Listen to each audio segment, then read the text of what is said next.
in the Lower Burro Indian Reservation. There's a lot of nature around us here. There's a lot of historical places around too that they're still preserving.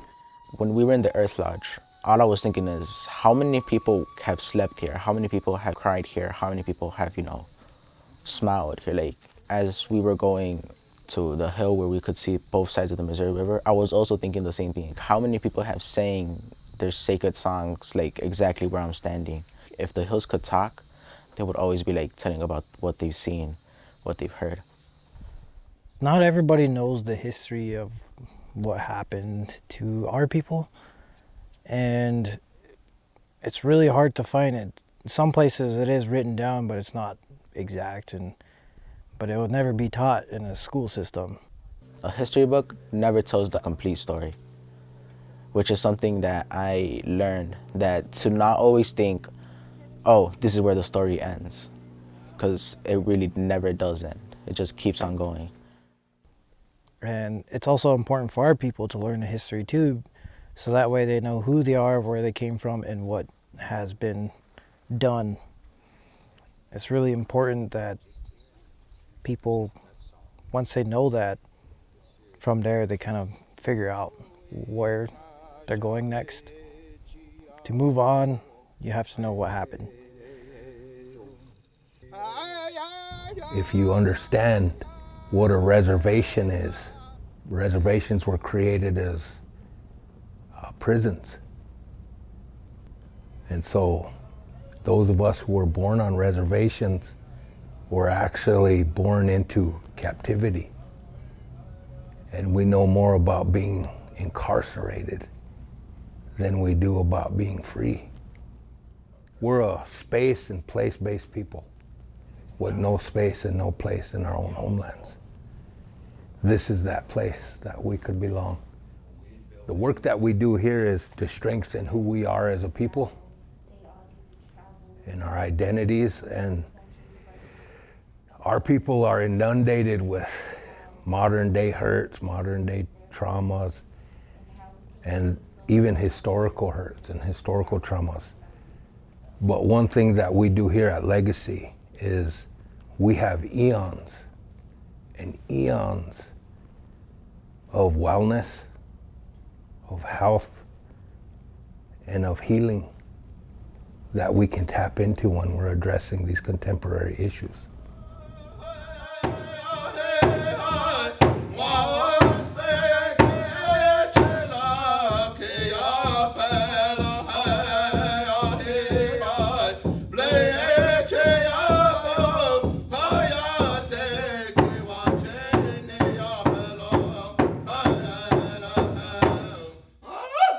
For me personally, I don't really have I have culture, but my family doesn't have these certain traditions that we follow.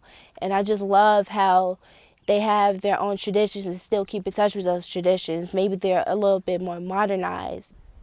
Their center, their group is located in a mall.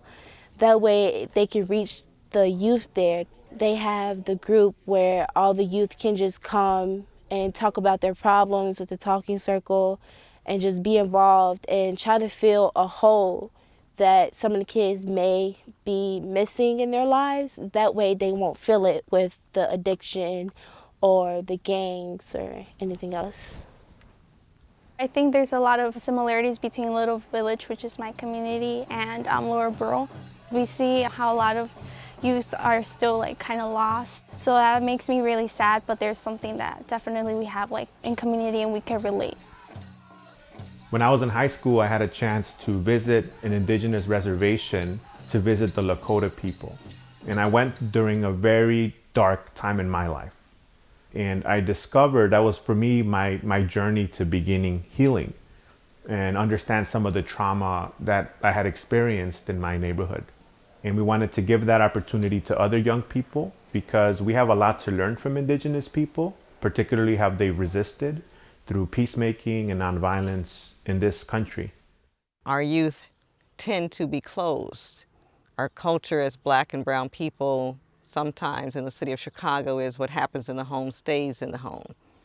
They were listening to people share about facts of their lives that were sad and things that maybe they weren't proud of. And it opened up some of our youth to ask questions, to cry, to begin some healing for themselves.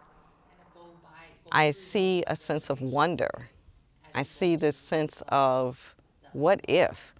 I see a sense of why not that has emerged. Just this vast possibility, this vast capability to grow, to lead, to learn, to change. I started working with younger people because there was a need for spiritual guidance, I guess. Understanding each other is the key, I think, for human beings to get along. Understanding each other's history.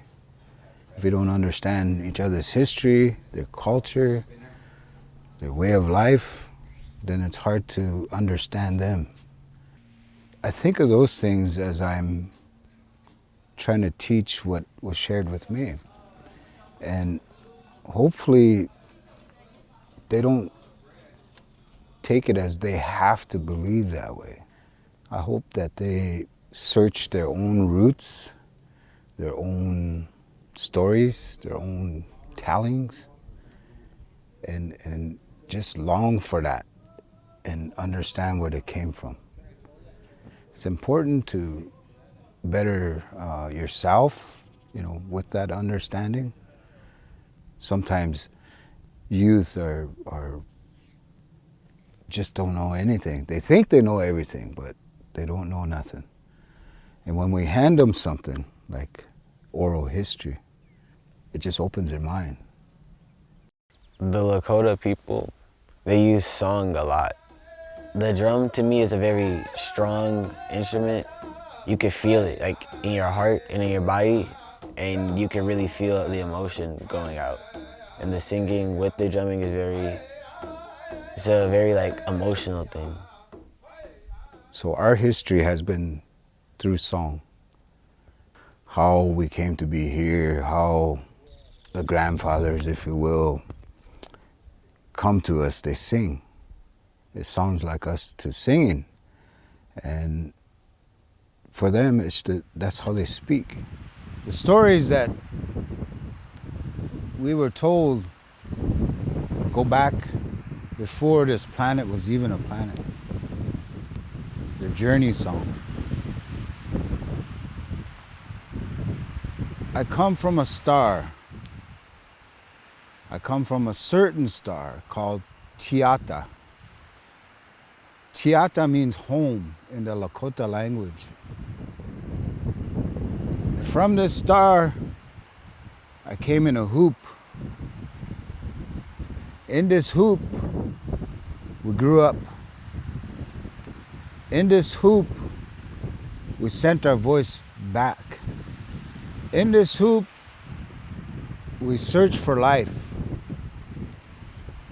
In this hoop, we find potential. When you hear them, it might click. It might make a person understand a little more about this way of life, I guess.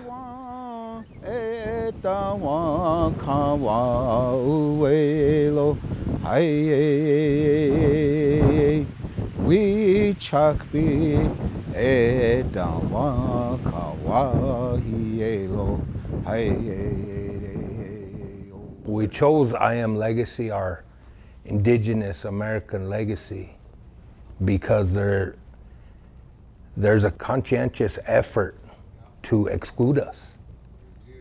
And when America wants to have certain outcomes, they give you certain names first.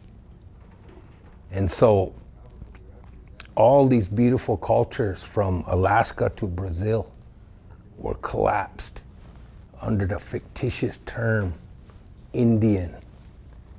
And it nullified the beauty that each culture had for eons. And there's no such thing as Indian until that time. And the reason why we chose indigenous American legacy It's time for us to start telling our story. And it's time for us to find our collective voices and promote our own humanity. We were dancing with the community. I felt a lot of people coming together, a lot of unity. You could feel that. We don't get to exchange cultures like that very often, so it was very nice just to be with them and during that moment, if it was just for a little while.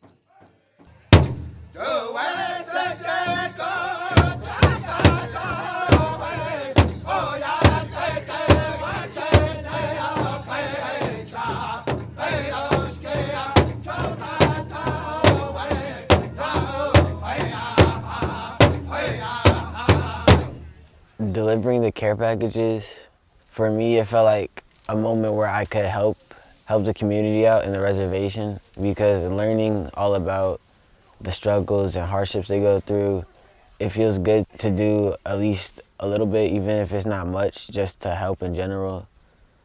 Growing up on the reservation is real tough. There's a lot of people on reservations, not just here, but all over. And not just even on reservations, just anywhere, that people are less than fortunate. They don't have those things. And for the youth to be able to get that stuff together, it was an honor for me to be able to let them know where it came from. Because I delivered it to a family that they just lost a relative, very young too. And has a lot of kids in the house. And she was overwhelmed with it all. She was happy. Kept saying thank you, thank you, thank you. Being a peacemaker it's a good thing.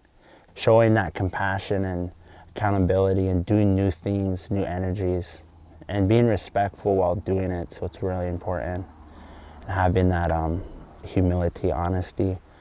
Like, you guys are doing good things, and if I could help, good things will happen, and maybe that could spread on, because it's like a water effect. Good energy, it's important. We have a responsibility to be the caretaker. When we say "Mitakuye oyasin," that could mean just this little circle right here. But when we make a statement, when we say "Wama kashka makase tomani mitakuye oyasin," so when we say that, we're saying that we're gonna make it a point. We're gonna commit, if you will, to making everything from the creepy crawlers to the winged to the four-legged to the man, everything in the entire universe are relative. If you really want to be a relative to everything, then you have to be willing to make changes within yourself. You have to be able to accept somebody else's, the way they are, the way they believe, the color they are. You have to be able to accept that. I think everybody should know about compassion. Even if it can hurt you, it's important to, show somebody else compassion, because you don't know what that person is going through either. My grandpa instilled a lot of the values amongst us fool soldiers, and the 4 values that we have is respect, responsibility, accountability, and compassion. It's hard to be compassionate to racist people. It's hard to be compassionate to them, but it can be done. It's hard to be respectful, especially when you have different views.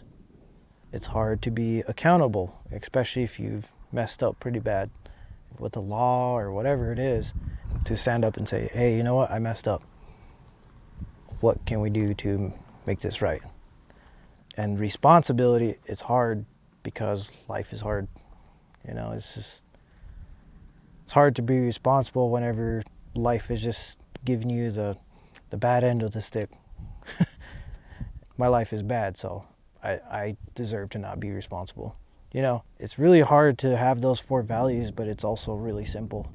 And it's all comes down to being proud of myself, and because of the ways that I've learned. It's just proud. Nobody can shake my proudness of myself. Nobody can make me do what I don't want to do. We have many times heard in our community, if somebody hits you, hit them back. Don't be a punk, don't be weak. Stand up for yourself, fight.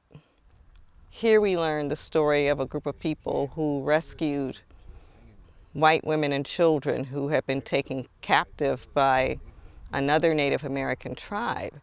And the Lakota people, the men, the fool soldiers who rescued them, were called fools for doing that. They were never given a thank you by anyone. They were even prosecuted by the U.S. government for saving these women. Now, if we can take this story back and we can tell people they didn't do it for the glory, they didn't get paid, they didn't get any money, we have to embody that sense of rightness, that sense of justice, that sense of a bigger purpose in life so that our world can be a better place. And it begins with us, each and every one of us is doing that in our own immediate circle. Even though we're descendants from the fool soldiers, that doesn't mean that we're fool soldiers automatically. We still had to earn the fool soldier name. I was in 7th grade when I became a fool soldier. I tried to enter a storytelling competition, and the guy, what he told me was no middle schoolers can be in the competition because they need more life experience. So me being me, I wrote an essay pretty much telling them why he was wrong about that statement. And well, needless to say, they accepted me. And when I showed up to the convention center, my grandpa was there. He was standing there with a hat and a feather. Hey grandson, he said, how is your day? I said, it's going good. Why are you here? He said, well, I heard about what you did. He said, and today you become a fool soldier. And the reason being is because you stood up to a bully. And that's what we're all about. He said, we stand up to bullies. We stand up for what's right. The whole basis of the fool soldier society is to stand up for what's right no matter what.